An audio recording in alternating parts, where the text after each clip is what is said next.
حسبنا الله ونعم الوكيل نعم المولى ونعم النصير بسم الله الرحمن الرحيم الحمد لله الذي لا يبلغ مدحته القائلون ولا يحصي نعمه العادون ولا يؤدي حقه المستهزئون فترى الخلائق بقدرته ونشر الرياح برحمته وارتدى بالصخور ميدان أرضه والصلاة والسلام على سيدنا ومولانا حبيب قلوبنا وطبيب نفوسنا أبي القاسم المصطفى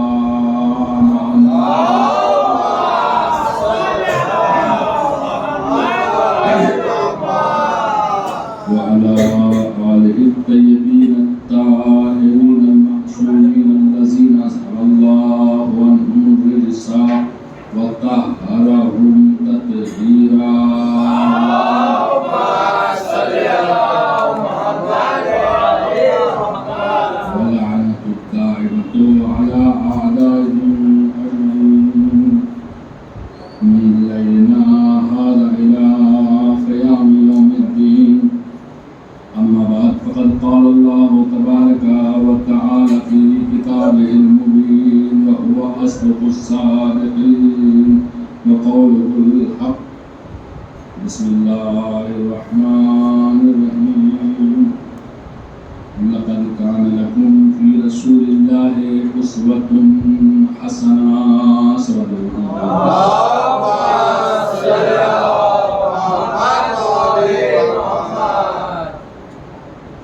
الحمدللہ سال 1444 ہجری کے 3 محرم کی شب کی مجلس میں مجھے اور آپ کو شرکت کرنے کی سعادت حاصل ہوئی.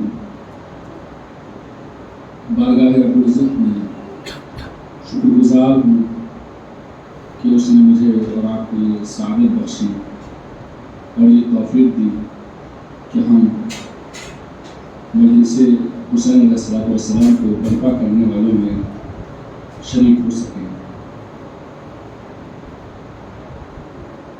جس آیت مبارکہ کی تلاوت کا شرف بندہ حقیر نے حاصل کیا اس میں پروردگار عالم ارشاد فرما رہا ہے لقد کان لکم فی رسول اللہ اسوۃ حسنہ بے شک تمہارے لیے رسول اللہ کی سیرت میں ایک بہترین نمونہ عمل قرار دیا ہے. جیسا کہ مشہور اور معلوم ہے کہ اہل بیت کی سیرت اور رسول کی سیرت کسی بھی زاویے سے جدا نہیں ہے. لہذا حقیقت کی کوشش ہے کہ ایک نئے موضوع اسوہ حسنہ یا سیرت اہل بیت میں ہماری ذمہ داریاں کے عنوان سے تمام معصومین علیہ السلام کی زندگی کو روزانہ آپ کی خدمت میں پیش کرتا چلوں. یوں تو ان کی ساری سیرت ہی ہمارے لیے نمونہ عمل ہے، لیکن چند خاص نکات کی طرف آپ کی خدمت میں معصومین کی سیرت سے اشارہ کرتا چلوں گا. آج جس معصومہ کی سیرت کا بارے میں ہم گفتگو کریں گے وہ حضرت فاطمہ الزہرا سلام اللہ علیہ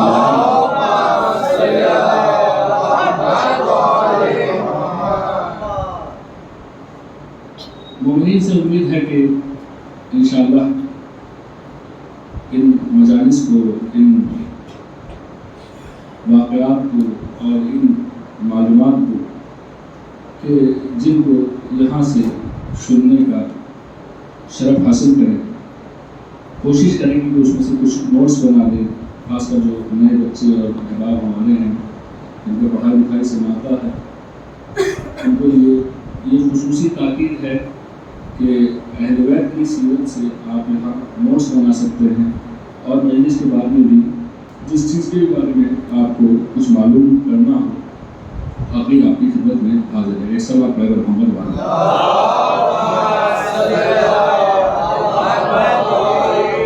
حضرت فاطمہ الزہرا سلام اللہ علیہا، آپ کی سیرت چند مراحل میں بیان کی جاتی ہے۔ ان میں سے پہلا مرحلہ آپ کی ولادت سے لے کر آپ کی والدہ گرامی کی وفات تک کا موقع ہے، جس میں ہم نے آپ کی سیرت کو حتیٰ ولادت سے پہلے کے واقعات کو دیکھا کہ آپ اس وقت میں جب جناب خدیجہ کا کوئی مونس و غمخوار نہیں ہے سوائے رسول اللہ کے، اور عرب کچھ جناب خدیجہ سے اس لیے ناراض ہیں کہ انہوں نے رسول خدا سے، چونکہ ایک یتیم تھے، ان سے شادی کی، اور کچھ اس لیے ناراض ہیں کہ رسول اللہ نے اعلان رسالت کر دیا۔ بعثت کا یعنی اعلان رسالت کا 5واں سال ہے، اس میں جناب فاطمہ الزہرا سلام اللہ علیہا کی ولادت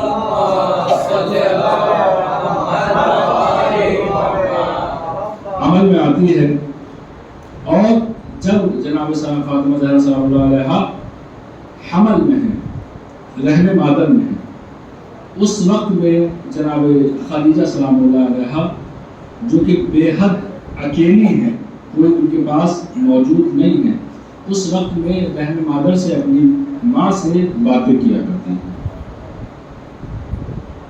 یہاں آپ کی اس سیرت سے، آپ کی اس روایت سے ہمارے لیے ایک بہترین نمونہ عمل پیش سامنے آتا ہے۔ وہ کیا ہے؟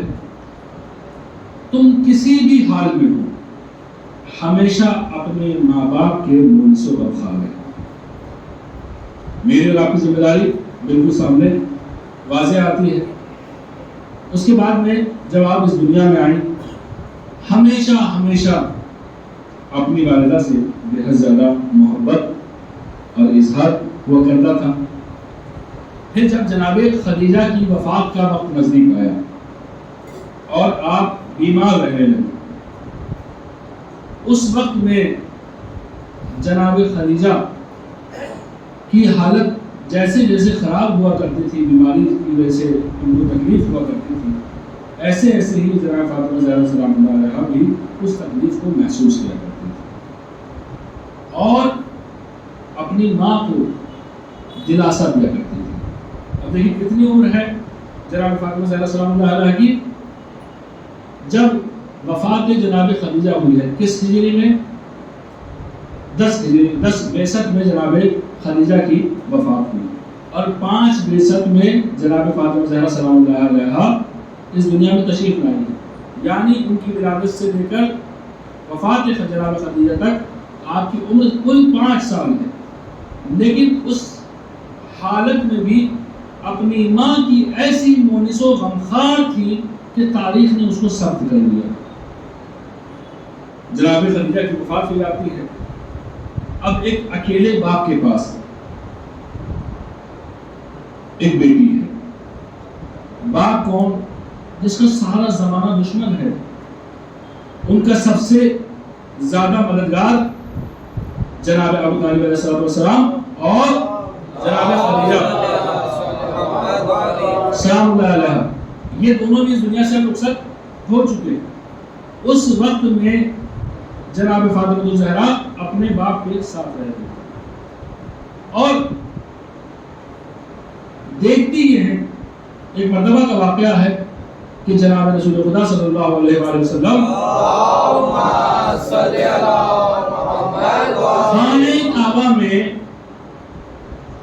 حالت نماز میں، حالت سجدہ میں، اور اس سجدے کی حالت میں ابو جہل ملعون آپ کے اوپر ایک اونٹ کی اوجھڑی لا کر ڈال دیتا ہے۔ اب جناب فاطمہ زہرا سلام اللہ علیہا اپنے والد کو دیکھتی ہیں اور اس حالت عبادت میں جا کر اپنے باپ کی مدد فرماتی ہیں، اس اوجھڑی کو آپ کے اوپر سے ہٹاتی ہیں اور آپ کی کمر کو حالت سجدہ میں ہی کھول دیتی ہیں۔ کتنی عمر ہے؟ زیادہ سے زیادہ ابھی مکہ میں ہے نا، ہجرت بعثت کے 5ویں سال میں پیدا ہوئی ہیں اور ہجرت 8ویں سال میں، یعنی جب بعثت کے 13 سال گزر گئے اور جناب فاطمہ زہرا سلام اللہ علیہا کی عمر 8 سال ہے، اس سال میں یعنی 8 سال کے اندر کا یہ واقعہ ہے۔ ایک 8 سال کی بچی اپنے والد کی اتنی کیئر کرتی ہے، اتنا دیکھ بھال کرتی ہے کہ جب خانہ کعبہ میں بھی ظالم آ کر ان کے اوپر غلازت ڈال دیتے ہیں، اس وقت میں بھی اپنے والد کے ہاتھ میں کھڑی رہتی ہیں اور ان کے اوپر سے غلازت کو صاف کرتی ہیں۔ یہاں بھی آپ کا عمل ہمارے لیے کہ ماں باپ کسی بھی حال میں کیوں نہ ہو، چاہے ساری دنیا ان کی دشمن کیوں نہ ہو، اولاد کو کبھی ماں باپ کا ساتھ نہیں چھوڑنا چاہیے۔ ایک سوال کرو۔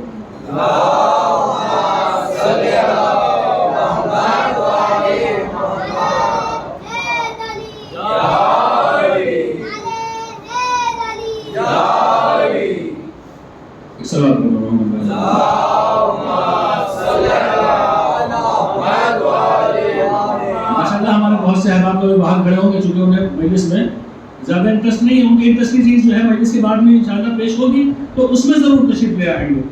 خدا ان کی سلامت رکھے اور ان کی اس نیت کو ان سے قبول فرمائے۔ صلوات علی محمد وعلی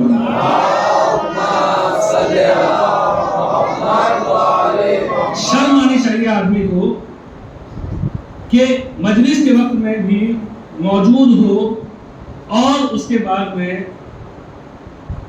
مجلس میں تشریف لے کر آئے، جبکہ مجلس پہلے سے ہو رہی ہے اور خود بھی وہاں موجود ہے۔ جو بیچارہ کسی بھی وجہ سے اپنی نہیں آ سکا اس کی ایک الگ بات ہے، لیکن جو یہاں موجود ہے اسے شرم آنی چاہیے دوسروں سے، اہل بیت سے، خدا سے، رسول سے، کہ یہاں یہ وہ فرش ہے کہ اس پر خود اہل بیت آتے ہیں، یہ وہ فرش ہے کہ اس پر خود اہل بیت آتے ہیں اور آپ کو یہاں بیٹھتے ہوئے زور پڑ رہا ہے۔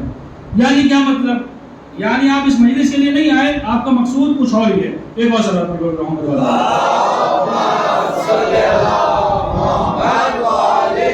تو جناب فاطمہ زہرا سلام اللہ علیہا کی زندگی کا پہلا حصہ آپ کی ولادت سے اور جناب خدیجہ کی وفات تک کا ہے، دوسرا حصہ جناب خدیجہ کی وفات سے لے کر ہجرت رسول اللہ تک کا ہے۔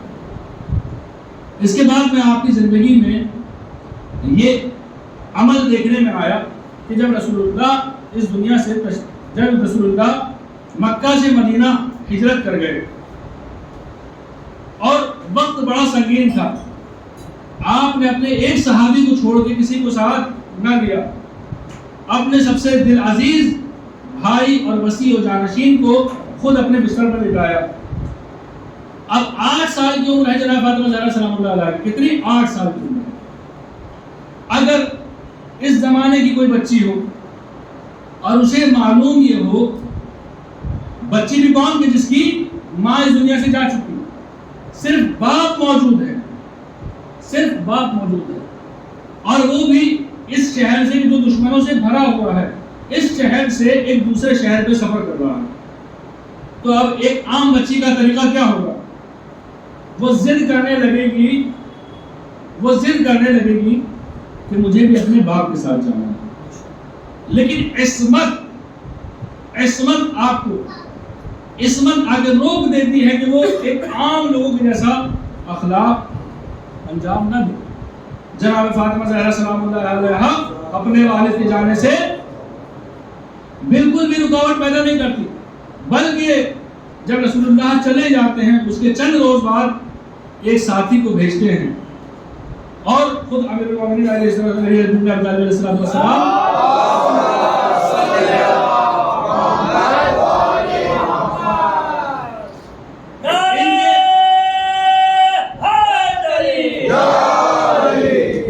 مولا کے ساتھ میں آپ بھی مکہ سے مدینہ ہجرت کرتے ہیں. آپ بھی مکہ سے مدینہ ہجرت کرتے ہیں. یہاں ایک اور بے حد ظریف عمل دیکھنے میں آتا ہے.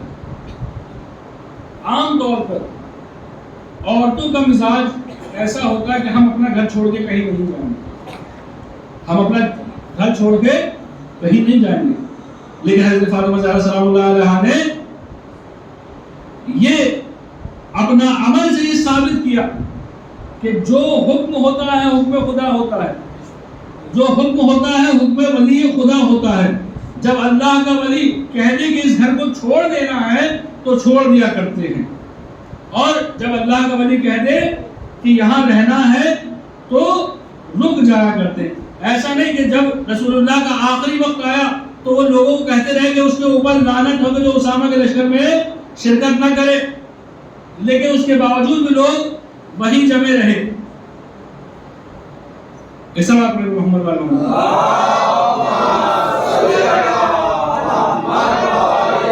محسوس ہوتا ہے ہمارے چھوٹے بھائیوں میں سے اکثر جو ہے اسامہ کے لشکر کے واقعے کو جانتے بھی نہیں. جب رسول اللہ کا آخری وقت آیا تو آپ نے اسامہ بن زید کو ایک لشکر کے ساتھ میں معین کیا کہ ایک جگہ پر جنگ کے لیے چلا جائے. رسول اللہ کا آخری وقت تھا، اس میں اصحاب ثلاثہ اور کچھ خاص افراد کو خصوصی طور پر ہدایت کی کہ وہ اس لشکر میں ضرور جائیں. لوگ جانے میں ٹال مٹول کرتے رہے چونکہ دیکھ رہے کہ رسول اللہ کا آخری وقت ہے اور ان کی منشا کچھ اور تھی. ان کی منشا کچھ اور تھی کہ رسول اللہ اس دنیا سے جائیں اور ہم خلافت کے اوپر قابض آ جائیں، لہذا نہیں جا رہے تھے. حتیٰ یہ کہ رسول اللہ کو خود اپنی زبان سے لعنت کرنا پڑی کہ لعنت ہو اس شخص کے اوپر کہ جو اسامہ کے لشکر میں شریک نہ ہو اور یہاں رکے.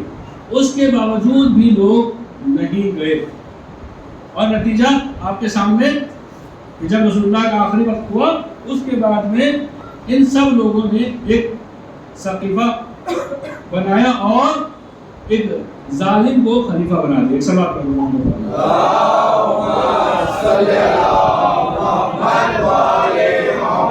مشکل یہ ہے کہ ہماری نئی نسل صرف اور صرف ڈیپینڈ کرتی ہے کہ کچھ دوسروں سے سن لے، خود سے کنواں کھود کے پانی نہ پیے، دوسرے اسے دے دیں. مولانا بتا دیں، چچا بتا دیں، تایا بتا دیں، بابا بتا دیں.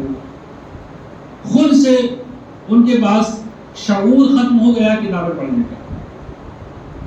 ورنہ الحمدللہ ہماری قوم تعلیم یافتہ قوم ہے اور ابھی کتابیں صرف ضروری نہیں ہے کہ آپ کو اردو ہی میں پڑھنی پڑے گی یا عربی فارسی میں پڑھنی پڑے گی. اگر کوئی چاہے تو ہندی میں بھی بہت ساری کتابیں موجود ہیں، انگریزی میں بہت ساری کتابیں موجود ہیں جو کہ نئی بچوں کی نئی زبان ہے. اگر چاہیں تو وہاں سے بھی تعلیم حاصل کر سکتے ہیں. لیکن یہ ایک بہت بڑا المیہ ہے ہماری قوم کا کہ نہ وہ خود کتابیں پڑھنے والے ہیں اور بزرگان بھی لوگوں کو، بچوں کو اپنے کتابوں کی طرف ہدایت کرنے والے نہیں ہیں، جس کا نتیجہ اپنی تاریخ سے ناآشنائی اور گمراہی ہے. عقائد کے بارے میں بھی صحیح معلومات نہیں ہیں. 12 امام کے نام بھی معلوم کیے جائیں تو اگر بتا تو دے گا لیکن شاید سیکوینس ان کے صحیح نہ ہوں. کہاں سے آئے گا؟ کوئی آگے آپ کو گھٹی تو پلانے سے رہا اسلام کی، کوئی آگے آپ کو اس کے لیے ایک کڑیا دینے سے رہا. یہ سب خود کے کرنے سے ہوتا ہے، خود کے یاد کرنے سے ہوگا، خود کے سیکھنے سے ہوگا، تبھی جا کر آپ کو یہ سب حاصل ہو سکے گا، اور تبھی آپ ایک بامعرفت شیعہ کہلانے کے لائق ہوں گے۔ اس طرح پڑھ لو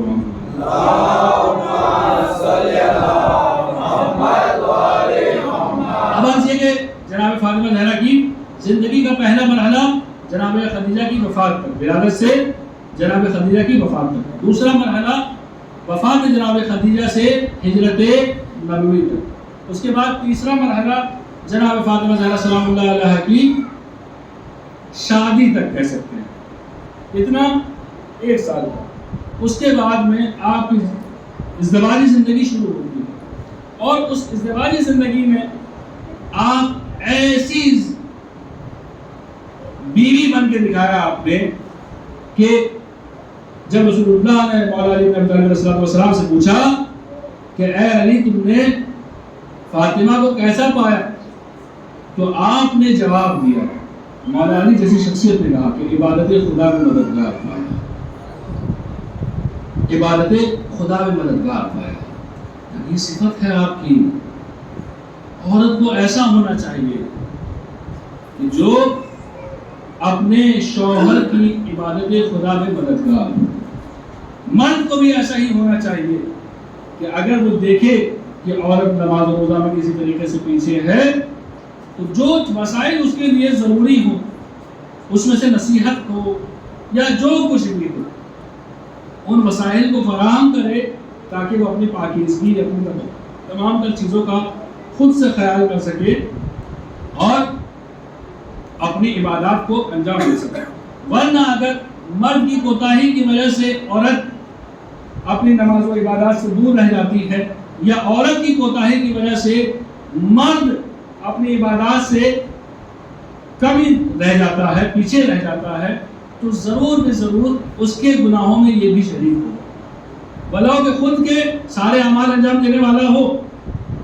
کسی طریقے سے اگر ہم اپنی اولاد کی تربیت میں کوشاں نہ ہوں، آپ کو شاید میں پہلے پڑھ چکا اس بات کو کہ ایک وقت جب روز قیامت ہوگا تو مومنین بعض لوگ یہ دیکھیں گے کہ ان کے نامہ اعمال میں ایسے گناہ لکھے ہوئے ہیں جو انہوں نے کیے ہی نہیں تھے، نامہ اعمال میں ایسے گناہ لکھے ہوئے جو انہوں نے کیے نہیں ہوں گے۔ ابھی شکایت کرنے پروردگار میں یہ گناہ نہیں کیا، یہ تو پکا یاد ہے، اتنا لوگ گناہ گار لے کے آیا ہوں میں، لیکن یہ 2-4 ایسے ہیں کہ جو میں نے نہیں کیے تھے، باقی تو ٹھیک ہے میں نے کیے تھے، اس کی سزا ٹھیک ہے، لیکن یہ کہاں کے لیے؟ کہا میرے بندے تم نے تو نہیں کیے تھے، پر وہ جو تم نے اپنی اولاد کی تربیت نہیں کی تھی نا، اسی کی وجہ سے گالی بولے کرتے تھے، گانے سنا کرتے تھے، نہ جانے کون کون سے گناہ کیا کرتے تھے، وہ سب تم بھی اس میں حصے دار ہو، تم بھی اس میں شرکت رکھتے ہو، تمہارا بھی اس میں حصہ ہے، لہٰذا یہ گناہ تمہارے اعمال میں لکھ لیے جائیں گے۔ اسی طریقے سے اگر کوئی نابالغ بچہ عبادت خداوندی کرتا ہے، روزہ رکھتا ہے، نماز پڑھتا ہے، صرف ایک سجدہ کرتا ہے، نہیں جانتا بھی، پہچانتا نہیں سجدے کو، لیکن پھر بھی آگے سجدہ پہ سر رکھ دیتا ہے، سجدہ بھی نہ ہو، بارگاہ خداوندی میں جب لوگ نماز پڑھ رہے ہوتے ہیں ایک سجدہ وہ کر دیتا ہے، اپنے سر کو بارگاہ خداوندی میں رکھ دیتا ہے، ایک بار اللہ اکبر کہہ دیتا ہے۔ اسی طریقے سے اس کے اعمال بھی ماں باپ کے نامہ اعمال میں لکھ دیے جاتے ہیں۔ ایک صلوات پڑھیں۔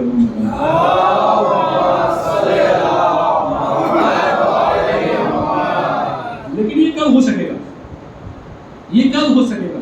جب آپ نے کوئی کوشش کی ہوگی تب نا، بغیر کوشش کے کوئی نتیجہ نہیں ملا کرتا۔ ایک سوال اور پڑھے گا۔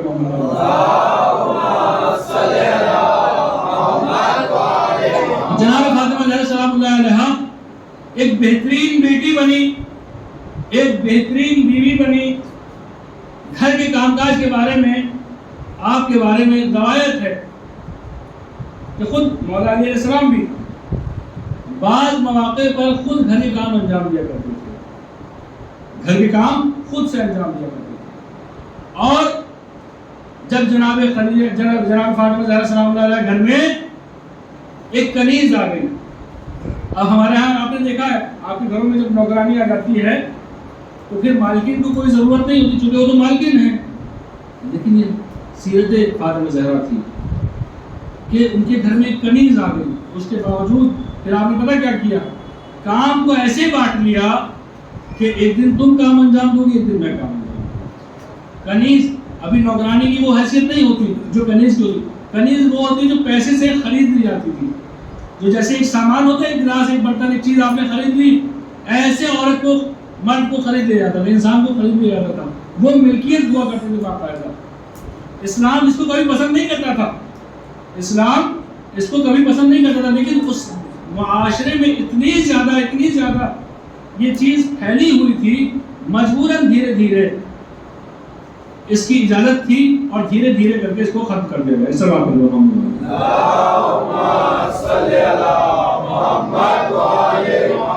جناب فاطمہ زہرا ایک بہترین بیٹی، ایک بہترین بیوی اور ایک بہترین نمونہ عمل، ایک بہترین مربی اولاد۔ کیسی مربی اولاد کہ جب دربار یزید میں جناب زینب سلام اللہ علیہ پہنچی ہے اور اس ملعون نے کہا کہ دیکھا خدا نے تمہارا کیسا بیڑا غرق کر دیا، دیکھا خدا نے تمہارے ساتھ کیا کیا۔ جناب زینب کا جملہ سنیے گا۔ جناب زینب وہ شخصیت ہے کہ جو ایک اتنا لمبا سفر اسیری کے درمیان میں، یعنی قید میں کر کے آئی ہے، اور ابھی اپنے بھائی کی لاش کو دیکھ کے آئی ہیں، بھتیجوں کی لاش کو دیکھ کے آئی ہیں، اولادوں کی لاش کو دیکھ کے آئی ہیں۔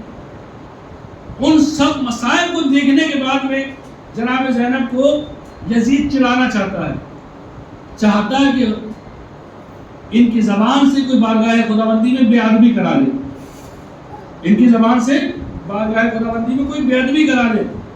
اس وقت میں جناب زینب کہتی ہیں ما رأیت الا جمیلا، ہم نے کچھ نہیں دیکھا سوائے خوبیوں کے، سوائے نیکیوں کے، جو پروردگار نے کیا وہ اچھا ہی کیا۔ پروردگار جو کرتا ہے وہ اچھا ہی ہوتا ہے۔ یہ ہے ہم میں سے کس کی تربیت؟ حضرت زہرا سلام اللہ علیہ۔ ایک مرتبہ جناب فاطمہ زہرا سلام اللہ علیہ کے بارے میں ایک روایت ہے، جب کہ آپ کا دروازہ مسجد کے صحن میں کھلا کرتا تھا، آپ کا دروازہ مسجد کے صحن میں کھلا کرتا تھا، ایک روایت ہے اس میں نقل ہوا ہے کہ جناب فاطمہ زہرا سلام اللہ علیہ کبھی بھی نماز جماعت کے لیے بھی مسجد میں نہیں گئی۔ کیوں؟ چونکہ پردہ لگا۔ جب ایک مرتبہ مسجد میں رسول اللہ نے خطبے کے درمیان میں پوچھا کہ بتاؤ ایک عورت کے لیے سب سے بہترین بات کیا ہے، تو آپ نے فرمایا اس خطبے کے اندر جتنے لوگ بیٹھے تھے ان میں سے کوئی جواب نہ دے پایا۔ پھر بچے ماں کے پاس آئے اور جناب فاطمہ زہرا سلام اللہ علیہ سے امام حسن علیہ السلام نے سوال کیا کہ اے بادل گرامی، نانا جان نے آج سوال یہ کیا ہے کہ ایک عورت کے لیے بہترین بات کیا ہے، تو آپ نے ارشاد فرمایا کہ ایک عورت کے لیے بہترین بات یہ ہے کہ نہ وہ کسی نامحرم مرد کو دیکھے اور نہ کوئی نامحرم مرد اس کو دیکھے۔ اب آپ سیرتیں ملا لیجئے ہماری اور ان کی، جن کے ساتھ ہم رہنا چاہتے ہیں، جن کے درجات میں ہم رہنا چاہتے ہیں، وہ کہتے ہیں کہ نہ کوئی نامحرم مرد عورت کو دیکھے، نہ عورت کسی نامحرم کو دیکھے۔ اسی طریقے سے مرد کے لیے بھی ہے کہ نہ وہ کسی نامحرم عورت کو دیکھے، نہ کوئی نامحرم عورت اس کو دیکھے، کیونکہ ایک مرتبہ خود کے گناہ میں پڑنے کا خطرہ رہتا ہے، ایک مرتبہ دوسرے کے گناہ میں پڑنے کا۔ یہ ہے اہل بیت، یہ ہے اسوہ حسنہ۔ ہماری ذمہ داری بس ان کی سیرت کو پڑھتے چلے جائیے، الگ سے بتلانے کی ضرورت نہیں کہ یہ میری ذمہ داری، یہ میری ذمہ داری، یہ میری ذمہ داری۔ صرف ان کی سیرت کو پڑھتے چلے جائیے، آپ کو معلوم ہونا چلا جائے گا آپ کی ذمہ داریاں کیا ہیں۔ ہم نے دیکھا میدان کربلا آ گیا، 3 محرم ہے نا، میدان کربلا، ان کی سیرت مولا علی علیہ السلام اپنے ایک جنگ کے درمیان اپنے صحابی سے کہتے ہیں کہ یہ نماز کا وقت ہے، ادھر حبیب میدان کربلا میں آ گئے. کہہ رہے ہیں کہ مولا یہ نماز کا وقت ہے. اور امام نے دعا کی جعلک اللہ من المصلین، اے حبیب اللہ تمہیں مسلمین شمار فرمائے. حبیب وہ صحابی ہے مولا کا کہ جس نے رسول اللہ کے وقت کو بھی ترک کیا. رسول اللہ اس کے سامنے جناب حبیب ایک بچے ہیں، بالغ نہیں ہوئے رسول اللہ کے سامنے.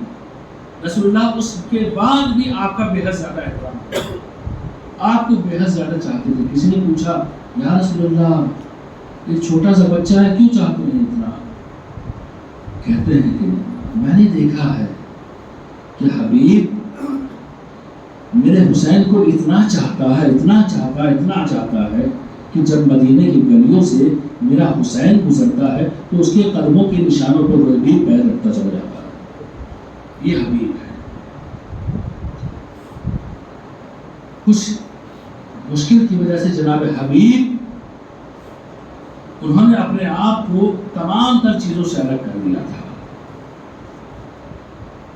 پھر ایک وقت ایسا آیا کہ جب 2 محرم کو امام حسین علیہ السلام والد کربلا کو اس کے بعد خیمے لگائے گئے اور پھر خیمے ہٹا دیے گئے اور جناب زینب سلام اللہ علیہ دیکھ رہی ہیں اسی چیز کو.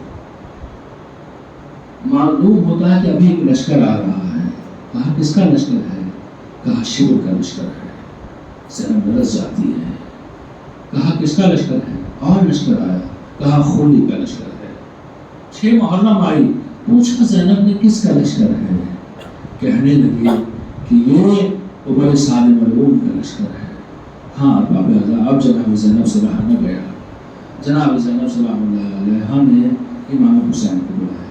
کہا بھیا کیا اس پوری دنیا میں تیرا کوئی چاہنے والا نہیں ہے؟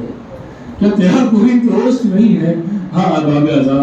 جناب زینب سے امام حسین مظلوم کربلا کہتے ہیں اے بہن زینب تم نے بہن بابا کا وقت دیکھا کہ کسی نے ہماری مدد نہ کی، تم نے بھائی کا وقت دیکھا کہ کسی نے ہماری مدد نہ کی. اب وہ وقت بھی آ گیا، ہمیں مدینے سے نکلنا پڑ گیا لیکن کوئی ہماری مدد کے لیے نہ آیا.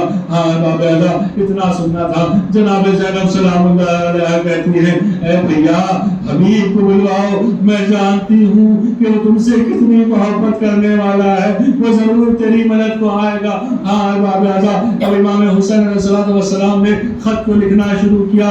من الحسین الغریب الى رجل فقیر. ہاں باب اعلیٰ غریب حسین کا خط ہے رجل فقیر کی طرف. اب اس خط کو لے کر قاسم کوفہ میں پہنچتا ہے. قاسم کوفہ میں پہنچتا ہے. اب دیکھتا کیا ہے کہ دروازہ بند ہے. دروازے کو کھٹکھٹاتا ہے. اب دیکھتے کیا ہے اندر جناب حبیب اپنی بیوی کے ساتھ کھانا تناول فرما رہے ہیں. زبان پہ گلے میں دیوالے اٹک رہے ہیں کہ کوئی یاد کر رہا ہے. اور باب اعلیٰ کوئی یاد کر رہا ہے. اب دروازے میں جیسے ہی کھٹکھٹاہٹ ہوتی ہے دیکھتے کیا دروازے پہ آتے کہتے ہیں کون ہے؟ کہا میں انا ولی ولید الحسین، میں حسین کا قاسم ہوں. اور باب اعلیٰ اتنا سننا تھا. دروازے کو کھولا، خط کو لیا، پڑھا، جانے کے لیے آمادہ ہونے لگے. بیوی کی طرف دیکھا، کہنے لگی کہ شخص سوچتے کیا ہو، نبی کا نواسا تمہیں آواز دے رہا ہے، نبی کا نواسا تمہیں بلا رہا ہے اور تم سوچ رہے ہو. ہاں باب اعلیٰ کوفے کے حالات عجیب ہے. کوفے کے حالات عجیب ہے. اب جناب حبیب نے پہلے اپنے غلام کو ایک گھوڑے کے ساتھ شہر سے باہر بھیج دیا. شہر سے باہر گھوڑے کے ساتھ میں بھیج دیا ہے. اب کچھ دیر کے بعد میں اس جگہ پر پہنچتے ہیں. اب دیکھتے کیا ہے غلام ہے اپنے گھوڑے سے کہہ رہا ہے اے میرے آقا کے گھوڑے، اگر میرے آقا نے آنے میں دیر کی تو میں اپنے آقا و مولا کی مدد سے تیرے اوپر بیٹھ کر چلا جاؤں گا. اور باب اعلیٰ جناب مسلم سے جناب حبیب یہ دیکھ کر رونے لگے اے میرے آقا جانے تمہارے اوپر یہ کیا وقت آ گیا کہ غریب غلام بھی تمہاری مدد کرنا چاہتے ہیں. حبیب میدان کربلا پہنچے. خوب استقبال ہوا، خیموں میں خوشی کی لہر دوڑ پڑی. جناب زینب نے حبیب کو سلام کروایا. اپنے حبیب نے سلام سنا، کہتے ہیں کہ ہائے ہائے آقا دادیوں پر کیا وقت آ گیا کہ غلاموں کو سلام کہلواتی ہیں. ہائے باب اعظم، اب وقت آیا. حبیب شہید ہو گئے، حبیب شہید ہو گئے. حبیب کی شہادت کے بعد میں جب یہ قافلہ، جب میدان کربلا سے یہ قافلہ کوفہ پہنچا ہے تو ایک ننھا سا بچہ ہے امام سجاد کو سلام کرتا ہے. مولا پوچھتے اے بیٹا تم کون ہو؟ اے بیٹا تم کون؟ کہتے میں یتیم حبیب ہوں، میں حبیب کا یتیم ہوں. امام کہتے ہیں اے امید ہے نا، دیکھیے یہ حبیب کا یتیم آیا ہے، اس کو پرسا دیجیے. میں کہوں گا اے زینب، حبیب کے یتیم کو تو تم نے پرسا دے دیا، لیکن ہائے کوئی ایسا نہ ہوا جو تمہیں پرسا دے. انا للہ و انا الیہ راجعون. رضا قضاہی و تسلیما لعمرہ سیعلم الذین ظلموا ای المنقلبین. خدا تجھے واسطے محمد و آل محمد کا، تجھے واسطے شہداء کربلا و سران کربلا ہمارے اس قلیل سے عمل قبول فرما، ہمارے گناہ کبیرہ اور صغیرہ کو معاف فرما، مشکلات کو آسان فرما، پریشانی کو دور فرما، امام زمانے کے ظہور میں تعریف فرما، ہم ان کا عوام صاحب شامل فرما. ہمارا نام حسین